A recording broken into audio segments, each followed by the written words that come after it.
দেখো আমাদের অনেকের একটা কনফিউশন থাকে ডায়াবেটিস আর ডায়াবেটিস, মানে ডায়াবেটিস দুটোই, কিন্তু এখানে নামের একটা ছোট্ট ফারাক আছে। ডায়াবেটিস মেলিটাস একটা হয় এবং ডায়াবেটিস ইনসিপিডাস একটা হয়। দুটো কি একটু বোঝো। ডায়াবেটিস মেলিটাস বেসিক্যালি আমাদের দেহে যখন রক্তের মধ্যে শর্করার মাত্রা বেড়ে যায়, আর ডায়াবেটিস ইনসিপিডাসটি কি, এটাও হচ্ছে এক ধরনের ডায়াবেটিস, তবে এক্ষেত্রে মূত্র উৎপাদন বেড়ে যায়। যখন আমাদের মূত্র উৎপাদন অধিক পরিমাণ হয়, এখানে রক্তের সাথে কোনো সম্পর্ক নেই, মূত্র উৎপাদন বেড়ে যায়, তখন তাকে বলা হয় ডায়াবেটিস ইনসিপিড। এবার কথা হচ্ছে এখানে কোনটা কি জন্য হয়। দেখো এখানে ডায়াবেটিস মেলিটাস যেটা, এটা হচ্ছে যখন আমরা অতিরিক্ত পরিমাণ হচ্ছে কার্বোহাইড্রেট জাতীয় খাবার খাই, তখন আমাদের রক্তে হচ্ছে শর্করা বা কার্বোহাইড্রেটের পরিমাণ বেড়ে যায়। এবার এটা আরো একটা কারণে হতে পারে, সেটা হলো আমাদের দেহের মধ্যে একটা গ্রন্থি আছে যেটাকে বলা হয় অগ্নাশয়, ঠিক আছে, এটাকে মিশ্র গ্রন্থি বলা হয়। তো এই অগ্নাশয়ের মধ্যে হচ্ছে কিছু কোষ থাকে, তার মধ্যে বিটা কোষ থেকে একটা নির্দিষ্ট হরমোন খরিত হয় যাকে বলা হয় ইনসুলিন। এই ইনসুলিনটাই আসলে কি করে, আমাদের দেহে যখন আমরা কার্বোহাইড্রেট অতিরিক্ত খেয়ে নিই, তখন সেটাকে হচ্ছে সেই কার্বোহাইড্রেটটাকে বা শর্করাটাকে আমাদের দেহে রক্ত থেকে এটা নিয়ে গিয়ে কি করে আমাদের পেশিতে জমা করে দেয়,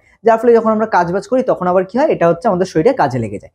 কিন্তু এই অগ্নাশয় গ্রন্থিটা যখন আমরা দীর্ঘদিন কোনো রকম এক্সারসাইজ করি না, আমাদের বডির মুভমেন্ট খুব একটা ভালো হয় না, এবং তার উপর যখন আমরা কোনো এক্সারসাইজ করি না, তখন কি করে অগ্নাশয়কে শুধু খেটে যেতে হয়, ঠিক আছে। তার ফলে কি হয়, অগ্নাশয়ের এই যে ইনসুলিন ক্ষরণ করার যে হার, এটা একটা সময় পরে বন্ধ হয়ে যায়। কারণ কি, তুমি যদি এক্সারসাইজ করতে তাহলে কি হতো, এটা অনেকটা কাজে লেগে যেত, যেটা আমাদের পেশিতে গ্লুকোজ থেকে গ্লাইকোজেন আকার আমাদের পেশিতে জমা হচ্ছে, এটা কিন্তু কাজে লাগতো। কিন্তু এক্সারসাইজ না করার জন্য শরীরের স্থূলত্ব বাড়তে থাকে বা শরীরের পেশি কোষের মধ্যে গ্লাইকোজেনের মাত্রা বাড়তে থাকে। আর এটা বাড়তে থাকার কারণে যে প্রবলেমটা হয় সেটা হলো দীর্ঘদিন ধরে এটাকে ইনসুলিন হচ্ছে বহন করে গিয়ে গ্লাইকোজেন গ্লাইকোজেন গ্লাইকোজেন করে জমা করছে। কিন্তু যখন আমরা কাজ করছি না, মানে আমরা শারীরিক পরিশ্রম করছি না, তখন কিন্তু এই ইনসুলিনটা একটা টাইম পরে কম ক্ষরণ হওয়া শুরু করে, এবং তখনই আমাদের রক্তে এই যে হচ্ছে গ্লুকোজ থেকে গ্লাইকোজেন হওয়ার হার, এটা কমে যায়। ফলে রক্তে হচ্ছে গ্লুকোজের যে পরিমাণ সেটা কিন্তু বাড়তে থাকে। তো এই যে কন্ডিশন, এটাকেই বলা হয় ডায়াবেটিস মেলিটাস, এবং এর জন্য ইনসুলিন জাতীয় কিছু ওষুধ দেওয়া হয়, সেটা যদি না কাজ করে তখন কিন্তু ইনসুলিনের ইনজেকশন দেওয়া হয়। তো এই হয়ে গেল আমাদের ডায়াবেটিস মেলিটাস। এবার আমি চলে আসি ডায়াবেটিস ইনসিপিডাস। দেখো ডায়াবেটিস ইনসিপিডাস হচ্ছে কিছুই না,